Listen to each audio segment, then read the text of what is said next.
Hey everyone, welcome to Great Leadership. My guest today, Kurt Strovink. He leads McKinsey's CEO Special Initiative globally, and he's a senior partner. He's also a member of McKinsey's board of directors and co-author of a brand new book called The Journey of Leadership: How CEOs Learn to Lead from the Inside Out. Kurt, thank you for joining me. Thank you, Jacob. It's great to be here. So really cool book that you put together. Obviously, you work at McKinsey. You probably work with a lot of CEOs and a lot of leaders. So I thought we could start very high level and talk a little bit about how leadership in general is changing. This is actually one of the questions I asked leaders in my previous book, but I don't know, maybe if we look at the last, 5-10 years or so, do you think leadership has changed that much? And if so, how? Yeah, I think it's a great question, and one I also think about a good bit. But I think that leadership is gradually changing in some important ways, and I would say that's true for CEOs, but I think it's also true for many leaders in organizations. And I think it's partly that there are so many things happening in the world at once. I think we all feel that almost as individuals, as citizens, as much as leaders in organizations. I think part of that is all the things that are happening in geopolitical terms these days. Certainly, supply chain disruptions at the same time, and cybersecurity worries at the same time, and so you have a whole series of things that are happening. Macroeconomic issues, inflation, et cetera, and it just feels as if there's double the number of issues that any sort of leadership team is trying to think about now that they were probably thinking about 7 years ago. It's And funny I think, as you mentioned that really quick. I was just looking at the stock market as you were talking, and yeah, you could just see even today, right? The Nasdaq is down 2.5%, Russell 2000 down 3.4%, S&P down 1.5%, Dow down 1.5%, and we had the same issue yesterday. You keep hearing about wars. You keep hearing, we have the election that's coming up. So it seems like for a leader, it's really tough now to be in a leadership role of any kind, let alone CEO. I think you're right. And it's partly, I just think, the number of things happening at once that makes that feel that way. And I think the other maybe gradual change is also, I do think we have a next generation of people who are looking for more explicit meaning and professional development maybe in their careers. I can't prove this fully, but through surveys that we do and other things, we feel that in our own firm. And I think that there's a higher requirement of being, a human-centric leader who's vulnerable, open. You've written a lot on vulnerability. I'd love to talk about that in a bit. But and I think there's that expectation of leadership. I remember talking to one the CEOs that we spent some time with as part of this project, and I talked about what was changing in the CEO role. And one of the things that she said was, I think that the old way of relating to 30-year-olds in organizations by the senior-most people is just not going to work any longer. And the evolution of the CEO skills to be able to interact with people that are demanding more disclosure, maybe more authenticity, more of their own development and learning, those kind of things are also changing. So I think that, in addition to the number of topics, is another thing that's changing in leadership. The purpose and meaning piece is also really interesting for me from a lot of different angles, because I see the pro side, but there's also kind of like a con or opposite side of that, which we can talk about in a minute too. But when you talk about purpose and meaning, what does purpose and meaning mean? A lot of people say that it's used interchangeably all the time. We want purpose, we want meaning. What's kind of at the core of what people are looking for there? Yeah, I think it's, one way to look at it is there's certainly lots of evidence that people want to work for a company that they think is doing good things in the world, and that they can articulate that. And that comes in multiple forms, I think, depending on who you are. But I think there's an element of being sustainable. There's an element of thinking about meeting customer needs in new ways, and maybe innovation. There's an element of not doing harm to the world, I think, that's important. So I think that is part of what it means to have purpose, but I think it goes deeper than that. I think it sometimes traces to what is our story? What's the reason that we are doing what we're doing? Do we all believe that story? And are we reinforcing it, up and down our organization? I sometimes talk about, with some, companies and leaders, this idea of 4 Ws. The sort of the who, the why, the what, and the when.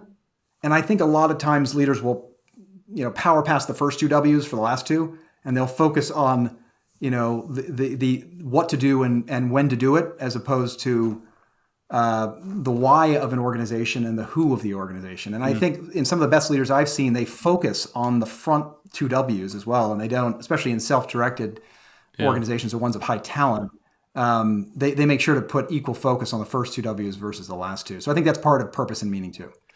Where would you put kind of pay and compensation this? Because one of the things that I always wonder about is, to the point that you were making around not doing harm, sustainability, working for a company that's doing good and not causing harm. How important is that compared to compensation? So for example, if you have the choice between two different job offers, one of them, for example, is working for a company that is really focused on sustainability and having a positive impact.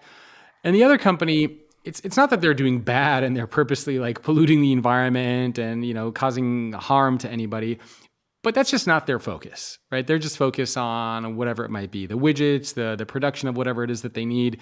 They're not emphasizing the sustainability and not doing harm and impact piece. But that organization will pay you, 10% more, 15% more, 20% more. And I don't know if there's been any studies on this, but I'm always curious, how much do we really care about that stuff? Like, would most people be willing to take a pay cut to work for that organization? And for me, it's just really kind of an interesting comparison, because I wonder, for most companies, is compensation still number one? And are there situations where people would sacrifice that compensation for the purpose and meaning side? I don't know the answer to it, Jacob. What I do know is I've seen survey results and other kinds of research that's shown me that it is still more of a consideration, pay, and then people will usually talk about. Same. It is there. It is real. I also think the fairness of pay and how it feels versus others in the organization perhaps is another dimension people look at. So it's not just the absolute dollars of pay, but maybe how they feel.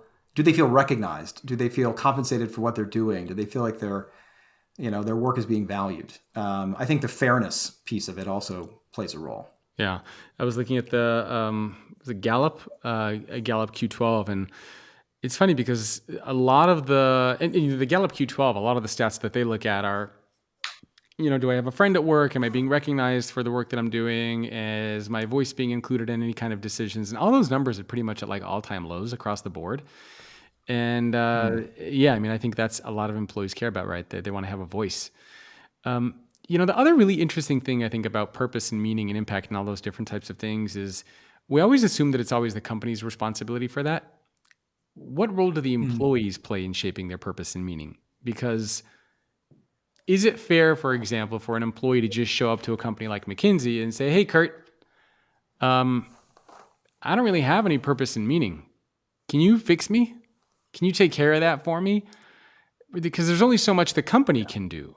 How do you balance the accountability of the employee to take initiative versus what the company or what you as a leader can do for your employees? Yeah, I think that this idea of maybe their privileges as well as responsibilities for employees, and that we work in networks where you have to bring passion, you have to bring a self-improvement mindset, you have to bring trying to create something new here, and sometimes you do that for the company or the organization or your customers in ways that you may not personally benefit from. So there's sort of an ethic of giving and being other focused. I do think that's part of employees' responsibilities as well as a learning mindset and bringing a commitment to continuous learning.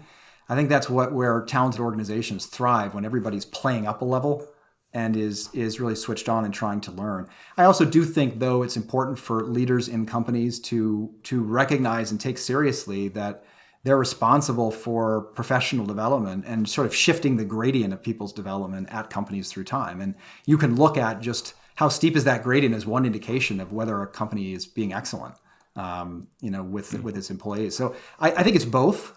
But I definitely think you're right that if people come up and just sort of say, where's my professional development, that doesn't work,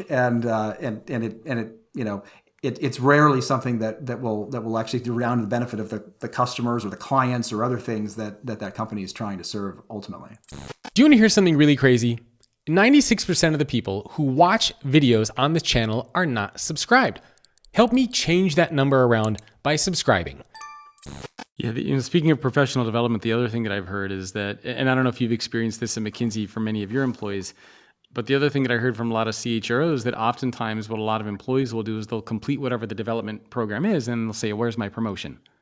So they'll take whatever the course is, whether it's a couple hours or a few days or a few weeks, and maybe they're a junior level employee. They've been at the company for a couple months. They take a course, they pass whatever the training is, and they say, great, I did what you told me to do. I watched the videos. Where's my promotion? So, I guess there's something there as far as learning versus practicing, because with leadership, it's not so much just knowing the information because you're not being tested on it. It has to manifest itself in practical applications and how work gets done. And so, even I'm sure during your career, right, you probably went through so much leadership training and development, but ultimately what mattered is how you displayed those things. So are you having those conversations with employees? Are they like taking these training development programs and then saying, hey, Kurt, I did what you wanted. Where's my promotion? And how do you deal with those things? Yeah, well, at least for me, I tend to think about training. We call it learning because we think it's not a program. We're trying to be a little less transactional about the vehicle, as is sort of in your question, and more focused on the learning itself. That's just one way to learn, a program that you might put together. Or oftentimes you learn by doing. You learn a lot through peer coaching. I think some of the best kinds of learning, including with organizations and leaders, is when they can create space to learn from peers. And maybe even you institutionally, you create a way to do that as a leader of an organization. In fact, one of the big themes in our Journey of Leadership book is this idea of creating these reflective spaces over time and practicing those. And there's a lot of peer learning that's part of it, and some of the forums that we talk about that drive some of the insights we've had. But I think the idea of getting too focused on a particular program or check the box, training module that then qualifies you for something, I think we try to get out of that transactional way of thinking and encourage people to think about learning as coming in multiple forms, only one of which is, maybe a program. Yeah. And when I see organizational leaders do that, I think they get more yield, from that kind of broad-based multi-surface learning. It's funny, I've heard a lot of people use that word transactional as far as that's how a lot of work used to be thought of, whether you think about it in terms of leadership or your time at an organization. So what's the opposite of transactional? Like what's the, if we want to move away from transactional, what's the flip side of that? Yeah, I'd say it's something like, it's something like holistic. It's something, it's probably focused on, the give and take and learning. It's investment oriented in people. It's taking a long-term view, a medium-term view, as opposed to a short-term view. It's not trying to get a task done. It's trying to get a person built with new capabilities. That's an annuity for the firm, for them, for ultimately your clients or customers. So I think it's taking a long view, and it's also being willing to invest when you don't know that you're going to reap the rewards as a leader from that investment. I think those would be a couple thoughts that'd be on my mind. I'm interested in your thoughts on that. You probably have some good ideas too. I think it's probably very aligned with what you're thinking and saying. I've worked with a few organizations, and when typically I work with their leadership teams, and they say, our leadership team feels very transactional. Like we get together, we talk about the numbers, we talk about the forecast, we talk about the plan, and then we kind of move on to our separate days. But we don't, it's very transactional. It feels like we just walked into a store, we did a transaction, and then we all leave. And so for me, I think the opposite of that, probably there's some vulnerability in there, but it's treating your employees and your leadership team more as a human being instead of just a worker, right? It's kind of caring about the people who are there. It's showing vulnerability. It's being authentic. And it's having deeper conversations. It's not so much just what are the numbers, but how are we caring about our people? How are we creating a place where employees want to show up to work each day? How do we as leaders think about ourselves and how we can grow and evolve and develop, not just as better leaders, but as better people? So I don't know. I guess you would summarize all that as just having those one level deeper or two level deeper conversations that go beyond just kind of the numbers. Not everyone's comfortable with that. Like my dad, for example, who I talk about on this show all the time, would never in a million years, he was like, if he was another senior partner at McKinsey and you had to go in there and you're like, hey, Dave, let's talk about something deeper than the numbers. He'd be like, all right, this meeting's done. Right, former immigrant from the from the USSR, like those deep. That's not happening with my dad. But some people out there are much more comfortable with that. But I think that's what a lot of people are hoping for when they think of beyond transactional. But kind of building on that, another thing that makes me. Oh, I'm sorry. No. Go ahead. Another thing I was just going to say. What your comment makes me think of. Another way to be not transactional is to make the person that you're interacting with part of a solution process that regards another party. You're on the same side of the table trying to help a customer or trying to help another member of a firm or trying to help, a partner. I find when you treat somebody as a subject, you treat them as sort of a constituency. Yeah. You're kind of in that transactional space to begin with. But sometimes if you can be on the same side of the table, I've seen leaders do that well, where they will create an environment where both of us together, you and I, are trying to help a third party. And there's a bit of a service idea in it. It's not just us, it's about something larger than us. I think that also helps, with getting over the transactional. Yeah, that's a great one, actually, having kind of idea. A bigger purpose and bigger shared goals. Yeah, that's a great one too. The other thing that I wanted to touch on, I guess it builds on that a little bit, is giving people a realistic perspective of what it takes to be CEO and even a senior executive at a company. Maybe you're not CEO, but you're an SVP or an EVP. Because at least one of the things that I've heard from a lot of CEOs is that it can be a very lonely job. Being a top executive, even if you're not CEO, can be a very lonely job.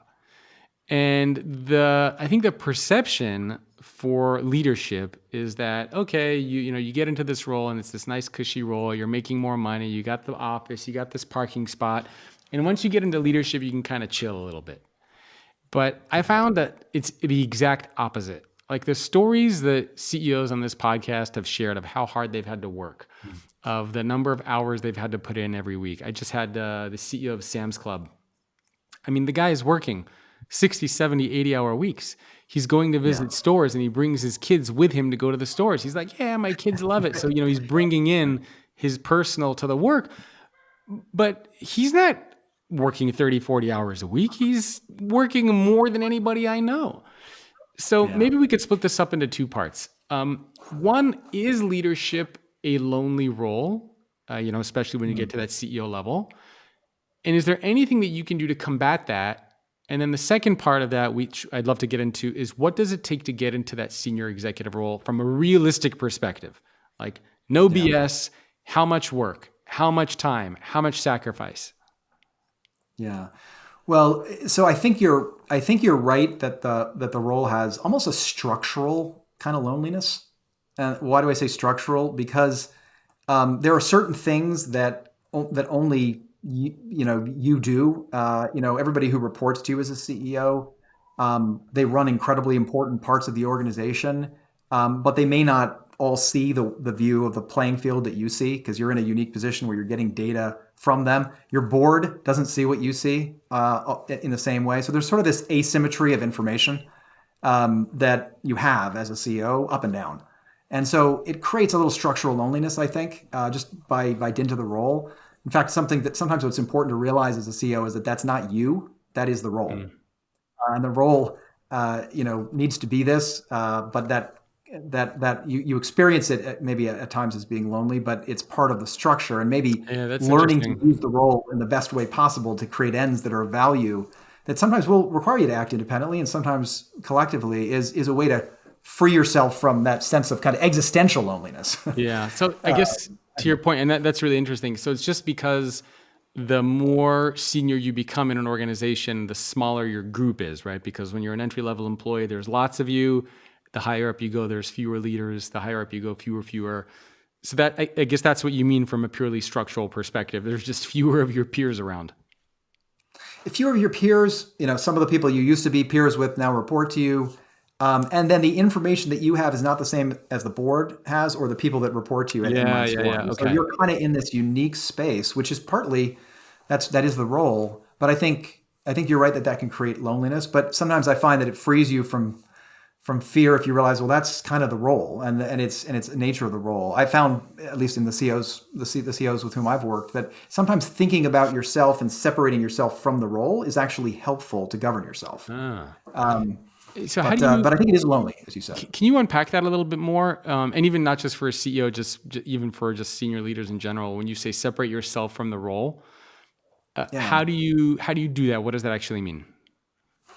So I think what that would mean, for example, is when somebody comes to you with bad news, which happens all the time as you become more and more senior in the organization. Usually problems come to your door because they couldn't be solved one or two levels down, or issues, interpersonal tensions come to you because they couldn't be solved between peers sometimes.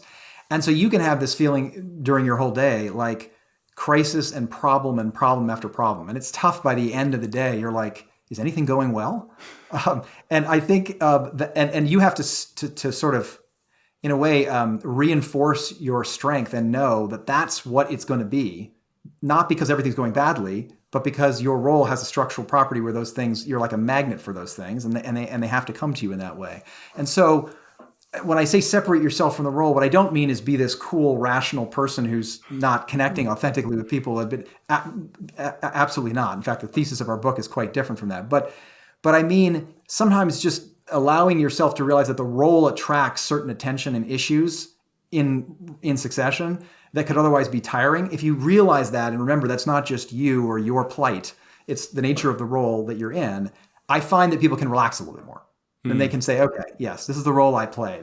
I'm a servant leader to this role. And it can relax you as a leader, knowing that these things aren't all messed up. They're just coming to this point in the hierarchy that you occupy. Yeah, I like that approach. I think that makes sense. I'm wondering if there are any other tactics that leaders can apply to separate themselves from the role. I actually remember it was Niren Chandri, the former CEO of Panera Brands, and people who've listened to this podcast might remember that episode, but he shared kind of a framework with me. I think he called it the hub and spoke, because I asked him a similar question, and I said, well, you're the CEO of this company, you have tens of thousands of employees, and how do you deal with issues if things go wrong? Because it could be pretty lonely when you're in that own role. And he says, well, I view my entire life as a series of spokes. So he says, I'm a father, I'm a husband, I'm a musician, I'm a CEO, I'm a friend. He gave me all these different spokes. And he said, well, when one of those spokes, let's say work, is not quite where it needs to be. So let's say I have a really bad day, or I feel like I'm in a very lonely spot and I need to make a difficult decision. He says one of the things that he does is he realizes, okay, maybe that spoke is shrinking a little bit, but he says, I try to focus on those other spokes that I have. So if I'm having a bad day as a leader or as a CEO today, how am I being as a father? How am I being as a son? Am I being a good friend? Did I learn something new today? Did I play the guitar? And he said that helps him view himself as kind of a whole instead of just that one isolated part. And I thought that was a really useful metaphor and framework. But I think something like that is probably pretty useful for leaders. It's a really good idea. I can think of a couple other things that I've seen these aren't things that I discovered. These are things that I've learned from others. One CEO came up with this concept of a to-be list as well as a to-do list. Oh, interesting. And so the concept was, what kind of person do I want to show up as each day? And they actually thought about that at the beginning of each day, and actually used that as a way to kind of center themselves and ask, looking at the calendar, what is most important for me who do I need to be? Not just what am I doing and what's my task list. So I think that's part of, separating yourself a little bit from the role and getting up into the balcony and seeing what's possible with each day. I definitely also see that leaders who think in terms of energy and energy maintenance, as opposed to just hours committed and time management, get further. It's very hard these days, I think, with the digital world and all the different spokes that you mentioned, to not have you can't sort of just completely reserve time that's separate. Sometimes the more senior you are, the more it intrudes. But if you can think about energy maintenance and what gives you energy and make sure that happens at discrete points in the schedule, I think that can give people less of a feeling of loneliness as they go through things too. And sometimes for some people that's social. But for others, that's actually a really good one. So the difference between energy versus time allocation, because you're right. I mean, there are certain things that leaders can do, or maybe it takes them more time, but they get a lot of energy from it. Like when I talk to the CEO of Sam's Club, he spends a lot of time visiting customers, but he gets so much energy from that he doesn't feel like the work that he's doing is draining him. Whereas opposed to you might sit in one really boring hour-long meeting and the time that you're using is less, but the energy, you just feel depleted afterwards. So that's actually a very useful, I think, framework for people so maybe the action there is pay attention to how the different things that you're doing are impacting your energy levels, whether positive or negative, as opposed to just focusing on how much time you're spending on a particular task. Right. And it's maybe a little bit of, when you look at your calendar, if you were to just, say each meeting, this is going to be depleting my energy, this is going to be depleting my energy, this one's going to be probably pretty tough, this one's going to require energy for me to, if you look through it, do you see something that's sustainable for you in the day? Are you going to be your best self by the end of the day or not? Because sometimes things are just set up to be very difficult. I think that's another quick thing you can check in with yourself on. Yeah, that's super cool. It's almost like an energy balance sheet. And if you review your calendar and your balance sheet is positive, great. If you have a negative energy balance sheet at the end of everything that you see on there, then you can probably make some changes. That's a very interesting. I haven't heard that before, but I really like that. The other thing that you were mentioning earlier was this concept of vulnerability. Mm-hmm. Obviously, wrote a book on that, so I'm all about that. I'd be remiss if I didn't touch on that topic with you. But actually, before we get into that, I forgot one thing that we didn't touch on is how to become a leader. What's a realistic picture of what it takes to get into a senior leadership role or a CEO role? Like from an honest, no BS, no rosy picture, just how hard are you finding that these leaders and CEOs are working to get into their role? I think pretty hard, but there's a lot of serendipity. So, I think it's not like completely a meritocratic science or a progression in all cases. It has to do with luck. You have to find yourself in the way of luck. I think that plays a role too. But I think generally speaking, this would be somebody who has run a large, part of the organization or excelled in their domain in a way that shows extremely high performance for what was a stated job description, if you will, of their role, but also showed the ability to move beyond that role in some ways or markers that would suggest that they would do well at the next level. And what are some of those markers? They'd be things like, does somebody have a network and a following beyond the people who report to them? That's an interesting one, for example, in a company or an organization. It's like, these people don't report to me, but they come to me for advice because I'm investing in them and I'm doing it. It's not hierarchical control. It's not the imperial leadership that you talked about earlier that you said. It is that for some reason I have some insight or wisdom, or I do want to invest in them, or I'm thinking about everybody. And that would be a good example. I find that, when people have something like that, boards, others will eventually figure out that that's a rare thing, especially outside of your direct control. That's an important thing to bet on for the future. Another would be, do they have collaborative relationships with their peers? Can they be selflessly helping others to succeed? Are they team-oriented rather than being empire building or focused just on their area or what they control? And is there evidence that, from a team standpoint, they can create 1 + 1 is 4, in the way that they interact, not only in their part of the business or the organization, but more broadly. I think it's another marker as you look at collaboration, not just personality scores, is this person collaborative, but is there evidence that they've built bridges to get things done where they couldn't use directive authority?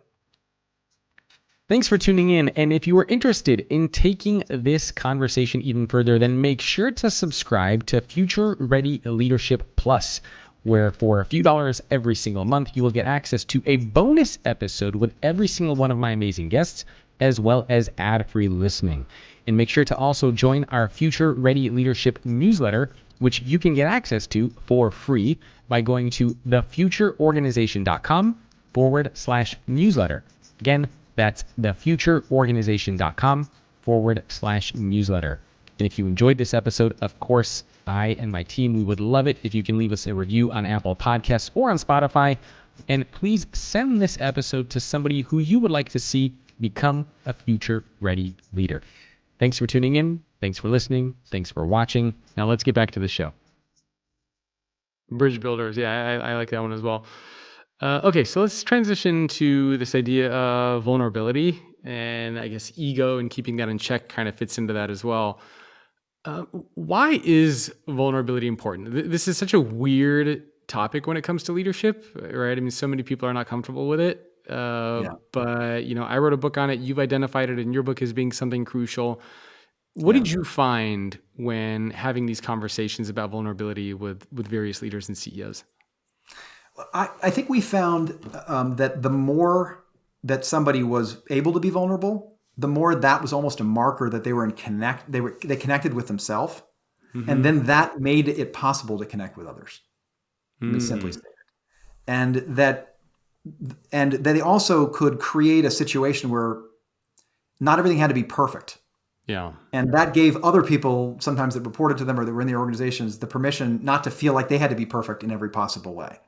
And sometimes perfection and the belief in perfectionism just stops a lot of things from innovating, a lot of things from being executed at a high level, a lot of learning stops, and people get scared, and there's not a safe space. And so I think the essence of what we found was that if you can get in touch with yourself and be vulnerable and be able to show that to other people, I mean, I think you called it a superpower. I think that's true. I think it can become something that really drives other things. It sort of opens the doors for other things and other kinds of interaction that will create other benefits. So it may be something that's almost like a first step that unlocks a lot of doors. It's not on its own going to drive your way to high performance, but it's going to give you access to things that will really create teaming opportunities, maybe a sense of kind of shooting higher, a chance to be more resilient, et cetera. So I think that's, and people don't always go there because they feel like that would show weakness. They feel like I'm supposed to know and be competent, or I'm supposed to be the person who has all the answers, or shoot, I'm the leader. How could I possibly turn to people and ask what's going on? They'll think I'm an idiot. Yeah. And a lot of what we found is that, the ability to ask those questions, to involve people, to show that you don't know the answers, or to even change your mind at certain points because new evidence comes up. Really, people notice that it suggests you're almost role modeling learning, vulnerability, openness. So that would be, I think, what we found. I was just going to ask you on that, like, how do you, because so part of the research I did is I surveyed 14,000 employees, and we asked them that question of what's keeping you from being vulnerable at work. Number one response, which you just said, is I don't want to be perceived as being weak or incompetent. So how do you, at least from some of the research that you've done, how do you overcome that? Like when leaders tell you that, hey, Kurt, I read your book, I get vulnerability is important, but honestly, man, if I do that, people are going to come for my head. They're going to say I don't belong in this job. How can I possibly be vulnerable when people are going to look at me as being incompetent and weak? How do you answer that? Well, a couple thoughts come to mind, and I'd be interested in hearing, because you had this distinction, which I quite liked also, of like being vulnerable versus leading with vulnerability. So there may be something in that too. But I think one thing that can be done is invest in a process that has vulnerability inside of it. So I'm asking you for input. I'm suggesting that we all don't know the answers, including me. I'm role modeling that, but I am declaring and being decisive on putting in place a process of discovery. So people sense that I am in quote unquote control in some sense of a process, but the process has lots of openness, and I'm not committed to the answer, but I am putting in place and suggesting that it's my role to put in place a process. So that one way to thread the needle I find with some leaders is to get them to be decisive about a process, but not the answer that comes out of that process. And that can also maybe reduce the sensitivity to being somebody who doesn't know the answers, because at least I know that I can put in place a process that's thoughtful for getting the most out of an organization or a team. So that may be one, tactical thing to do. I think there's another that's we most learn, and maybe we feel most close to each other when we hear stories that we really connect with emotionally. And so I think I think storytelling is super important, and it's somehow related in ways that I can't fully describe to vulnerability. Because when it's at its best, I think you're referencing things that are jointly shared, that often are about moments of weakness that have been overcome or they've been worked through. And I think that's true in the history of companies. I mean, some of the best leaders will reach back into the history of companies or organizations, and they'll retell the history in a proprietary way. And they'll remind people of what was there from before and that we've overcome these things before. And they'll usually create an argument about who we are that is carried in that reading that is very powerful, but it unlocks a lot of new possibilities in people. You could call it a form of vulnerability, but I think the storytelling is really important. And often leaders will do that when they'll tell a story about some time when they were wrong or they messed up or they needed another person and help. And those kind of stories I find really move organizations. And people will talk about the moment when a leader did that as if it's this rare thing. So it clearly unlocks a lot of energy and power. So I think, off the top of my head, I'd say storytelling. And I would also say this idea of, kind of being open in some sense to not knowing where the answer leads, but to commanding yourself and others through a process. Yeah, I love the story piece. As you were talking, I was just looking up the history of McKinsey, which I actually had no idea that it's started 98 years ago by James O. McKinsey, and he was a professor of accounting at the University of Chicago. And he came up with the idea for the company after he saw inefficiencies in military suppliers while he was working for the United States Army Ordnance Department. So he basically saw some weird stuff happening and was like, hey, I could do better. And then created what he called an accounting and management firm. And then boom, here we are almost 100 years later. And, one of the top management and leadership firms in the world. Yeah, it's such a cool story. I know Lego, they also have like a really cool story that they share. Really? But most companies, to your point, we don't talk about those origin stories. It's kind of just like, hey, you're working here, show up on day one, there's your desk, here's your task, go ahead and do it. And nobody really, I would be willing to bet that most people that I would ask, do you know where your company came from and how it started, would not be able to answer that. Yeah, I happen to be working with a couple CEOs of companies that are, in one case, 175 years old, in another case, about 100 years old, like us. And often people in in companies that have been around for a while will actually think those companies also do not change, or they're resistant to change, or they are stuck in their ways because of their traditions. But actually, if you look back in the history of those companies, they were precisely ones that did change. That's part of the reason they're still here.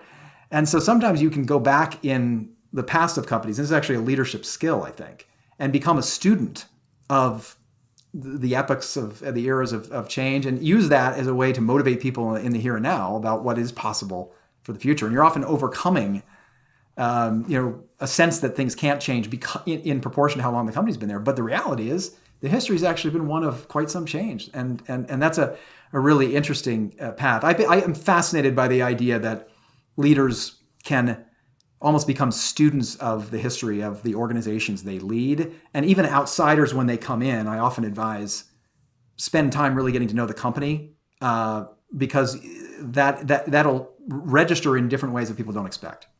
I feel like that should almost be a requirement, right? I mean, if you're working at a company, you should know the history of the company that you're a part of, because it will create more meaning. Like, how many people at McKinsey know, right? You have thousands of employees who work there. How many of them know that it started from this, this dude who saw these inefficiencies and solved the problem? And next thing, boom, there you go. Right? I think it's such a cool, such a cool story. Well, it's also interesting because we have in our own story the person who in some sense set the culture of a professional firm that tried to be a firm, not a business, that tried to focus on long-term interests of clients and really birthed a profession that wasn't the same as what had existed there before, wasn't James O. McKinsey. It was actually Marvin Bower. He was the second person. But he retained James O. McKinsey's name on the door because he wanted clients to call his partners and not him. And James O. McKinsey died. So there's an interesting, deeper story of how a very thoughtful, selfless kind of act created more focus on, at that time, his fellow partners. So when you look back in the history of companies, and firms, you see very interesting, stories and maybe moments of leadership. Usually the person had a philosophy we're very thoughtful about, and they were often selfless. Yeah, I love that. I'm going to go finish reading the Wikipedia page after this. So speaking of vulnerability, I love what you said there about stories. At least one of the things that I found is, that vulnerability for leaders is not the same as it is for non-leaders. Because when you're in that leadership role, if you admit to a mistake or a challenge or ask for help, it's different than if you're kind of Joe in accounting, you've been at the company for a couple of months. It's different if you're in a top executive role, right? I mean, because you have more followers, people look at you differently, the actions, the things that you do and say just have different weight to it. So at least what I found and what I always tell leaders is try to add the leadership to the vulnerability, add the competence to the vulnerability. Don't just talk about the mistake, but talk about what you learned. Don't just talk about that you have a problem, talk about what you're trying to do to solve the problem. And I think especially if you're in a leadership role, that makes such a big difference. Like I would imagine if you have employees who work for you and somebody comes to you and says, hey, Kurt, I know we had this really important project that we, for this client, I screwed it up. I'm so sorry.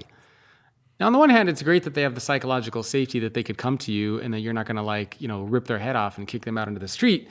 But on the other hand, as the leader, you're still thinking like, oh, okay, well, I'm glad you told me, but what are you going to do about it? How are you going to solve this problem? What are you going to do in the future to make sure it doesn't happen again? Right? The client is still unhappy. The deadline has still not been met. What are we doing? And so that leadership, that competence piece is sort of what exposes the gap. And then what are you trying to do to close the gap? And at least I found that to be a very, very crucial distinction between the two. And if you can demonstrate that you're at least trying to close the gap, the perception that people have of you is just different, right? Because they say, oh, wow, like so-and-so acknowledged that they need help and they acknowledge that they made a mistake, but look how much initiative and action they're taking to try to fix the problem. Right. As opposed to, I made a mistake and I'm throwing my hands up in the air. It's your problem now. Yeah, I love that because it's not delegating up what you described. It sounded like taking responsibility and declaring it and being honest and then talking about what we learned from it. And I think leadership generally, when you can pivot, maybe a shortcoming or a setback as a learning opportunity for organizations, the more that you can do that, I think the more you build institutional strength. Because often, things happen all the time that are imperfect. But how do we react to that? Are we constantly building? Are we constantly growing? Sometimes asking the question, so excellent, thank you for sharing this, et cetera. What do we learn from this? And what are we going to do so that the next time we will not do that? What ideas have you had, for that?